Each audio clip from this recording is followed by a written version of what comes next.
কুড়মি ভোগাপুরা যাইত লয়, আপনাদের এই ভোগাপুরা যাইতে বুঝাই দিবে ওই নবান্নের 14 তলা থেকে নামানোর ক্ষমতা এই কুড়মির আছে। আমাদের যে হারে মামলা মোকদ্দমা গুলো দিয়েছে প্রত্যেকটা ছাই এই কোর্ট গুলো আসি আসি আলা হয়ে গেছে।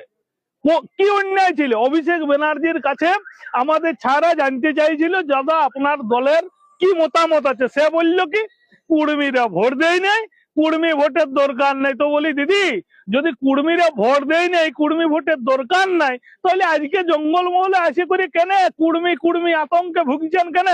অজিত মাহাতোর বেটা বিশ্বজিৎ মাহাতো ভোটে দাঁড়াইছে কেন? সেটা আপনার ভাইপো কেন ভোটে দাঁড়াইছে তার প্রশ্নের উত্তর দিবেন না? উয়ার জয়পুর বিধানসভায় ঘরটা ছিল, এইটাকে ডিলিমিটেশন করে ভাঙিয়ে দিয়েছে। ওই আরসা ব্লককে 3টা বিধানসভায় পাঠায় নিয়েছে। অভিষেক বাবু বলছে বহিরাগত বিশ্বজিৎ মাহাতো, বহিরাগত। বলি দাদা আপনার বিজ্ঞাঙ্ক মাহাতো এমপি হয়েছিল ঝাড়গ্রামের লোক, পুরুলিয়ায় কেন দাঁড়াইছিল?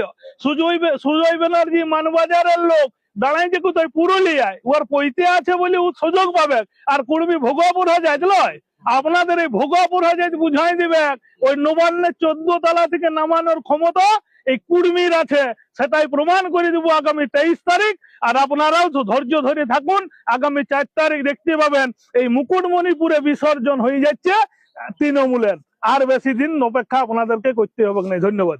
মমতা ব্যানার্জির সাথে আমরা 10 বছর ছিলাম, আকারে ইঙ্গিতে ঠারে ঠুরে আমরা কিন্তু জিতাইছি।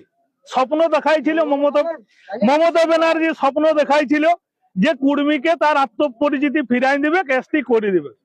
আমরা এত রেল টেকা ডহর ছেকা জিগির জিটা গবচন করার পরেও দেখা গেল যে মমতা ব্যানার্জি সরকার কিন্তু আমাদের জন্য কিছু করিবে না। তাই আমরা সিদ্ধান্ত নিতে বাধ্য হয়েছি নো ভোট টু মমতা এবং নো ভোট টু তৃণমূল। কারণ হচ্ছে এত অত্যাচার, এত নিপীড়ন। আপনারা যদি দেখেন এই জঙ্গলমহলে কুর্মীদেরকে একদম যেভাবে অত্যাচার চালাইছে মমতা ব্যানার্জি সরকার, তার মানে ব্রিটিশ পিরিয়ডেও হয়তো এত অত্যাচারিত হয় নাই। তাই এর কিন্তু উৎখাত কুর্মীরা চায়। তো এইটা উৎখাতের জন্য কুর্মীরা আজকে আপনারা দেখলেন যে যৌথভাবে বিজেপি এবং আদিবাসী কুর্মী সমাজের কর্মীরা একটা সমন্বয়ের মাধ্যমের মধ্য দিয়ে আগামী নির্বাচনে যাতে এই তৃণমূলকে উৎখাত করা যায় তার জন্য একটা দীর্ঘ আলোচনা হলো। এই আলোচনার নির্যাস আমাদের মাননীয় নেতৃত্ব অজিত প্রসাদ মাহাতো উনি বলে দিয়েছেন যে এই তৃণমূলকে আমরা জঙ্গলমহল থেকে মুছে দিব। কারণ 36টা সিটে আমরা নির্ণায়ক ক্ষমতায় আছি। তার মধ্যে বাঁকুড়া জেলায় আমরা মূলত 3টা বিধানসভায়, ছাতনা নিয়ে 4টে হালকার আছি। এখানে আমাদের রানীবাঁধ বিধানসভায় প্রায় 60,000 ভোটার আছে, আর রায়পুর বিধানসভায় 40,000 আছে, তালডাংরায় 15,000 আছে, আর ওখানে চাতনায় 10,000। এই যে ভোটটা, এই ভোটটা কোনো মতেই তৃণমূলের দিকে যাবে না। পুরাটাই আমরা পদ্মফুল চিহ্নে ভোট দিয়ে পদ্মফুলের প্রার্থীদেরকে জিতানোর দায়িত্ব আদিবাসী কুর্মী সমাজ কাঁধে তুলে নিল। কেন কেন আপনারা এরকম সিদ্ধান্ত নিচ্ছেন? সিদ্ধান্ত 10 বছর ধরে যদি অত্যাচার করে, আমরা দুধ চাইছিলাম, জলটা হলেও তো দেওয়া উচিত ছিল মমতা ব্যানার্জির। তার পরিবর্তে গুলি, বন্দুক, লাঠি, জল কামান ব্যবহার হচ্ছে আমাদের আন্দোলনকে আটকানোর জন্য। আমাদের যে হারে মামলা মোকদ্দমা গুলো দিয়েছে প্রত্যেকটা ছাই কোর্ট গুলো আসি আসি আলা হয়ে গেছে। কি অন্যায় ছিল? অভিষেক ব্যানার্জির কাছে আমাদের ছাড়া জানতে চাইছিল দাদা আপনার দলের কি মতামত আছে। সে বলল কি কুর্মীরা ভোট দেয় নাই, কুর্মী ভোটের দরকার নাই। তো বলি দিদি যদি কুর্মীরা ভোট দেয় নাই, কুর্মী ভোটের দরকার নাই, তাহলে আজকে জঙ্গলমহলে আসি করে কেন কুর্মী কুর্মী আতঙ্কে ভুগছেন কেন? অজিত মাহাতোর বেটা বিশ্বজিৎ মাহাতো ভোটে দাঁড়াইছে কেন? সেটা আপনার ভাইপো কেন ভোটে দাঁড়াইছে তার প্রশ্নের উত্তর দিবেন না? উয়ার জয়পুর বিধানসভায় ঘরটা ছিল, এইটাকে ডিলিমিটেশন করে ভাঙিয়ে দিয়েছে।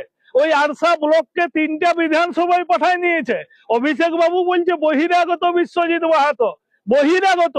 বলি দাদা আপনার বিজ্ঞাঙ্ক মাহাতো এমপি হয়েছিল ঝাড়গ্রামের লোক, পুরুলিয়ায় কেন দাঁড়াইছিল? সুজয় ব্যানার্জি মানবাজারের লোক, দাঁড়াইছে কোথায়? পুরুলিয়ায়। ওর পৈতে আছে বলে ও সুযোগ পাবে। আর কুর্মী ভোগাপুরা যাইত লয়, আপনাদের এই ভোগাপুরা যাইতে বুঝাই দিবে ওই নবান্নের 14 তলা থেকে নামানোর ক্ষমতা এই কুর্মীর আছে। সেটাই প্রমাণ করে দেবো আগামী 23 তারিখ। আর আপনারাও ধৈর্য ধরে থাকুন, আগামী 4 তারিখ দেখতে পাবেন এই মুকুটমণিপুরে বিসর্জন হয়ে যাচ্ছে তৃণমূলের। আর বেশি দিন অপেক্ষা আপনাদেরকে করতে হবে না। ধন্যবাদ। কিন্তু অনেক গল্প লক্ষ্মী ভান্ডার কি খায় না মাথায় দেয় 1500 টাকা লক্ষ্মী ভান্ডার আজকে 1 মাস ভোটের আগে, তার আগে কত দিচ্ছিল 500, তার আগে কত দিচ্ছিল 700, মুখ্যমন্ত্রীর ভাতা কত 83,000। তাইলে আমাদের লোকেরা দেখতে খারাপ, এদের লিপস্টিক দরকার নাই, এদের প্রশাসনিক সামগ্রী দরকার নাই, 1500 টাকায় হয়ে যাবে। 1 লিটার তেলের দাম দিদিমণি কত লয়? সরষের তেল 200 টাকা। সবকিছুই তো আছে। কন্যাশ্রী আমাদের মেয়েরাকে যদি চাকরি দেখনো আপনি বিয়ে হবে, কন্যাশ্রীর টাকায় বিয়ে করতে হবে না। আর যে বেকার ভাতাটা দিচ্ছে কিসের জন্য দিতে হচ্ছে সরকারকে? এসএসসি নিলে সবাই চাকরি পাইত, টেট নিলে সবাই চাকরি পাইত। অকর্মণ্য সরকার এইগুলা নিতে পারে নাই, টেট নিতে পারে নাই, এসএসসি নিতে পারে নাই। তার জন্য আজকে লজ্জা ঢাকাইতে বেকার ভাতা দিতে হচ্ছে 15 টাকা। লজ্জার বিষয়। এই 15 টাকা না দিয়ে এই ছাগুলোকে 15 দিন করে কাজ দেখ, 15 দিন কাজ দেখ।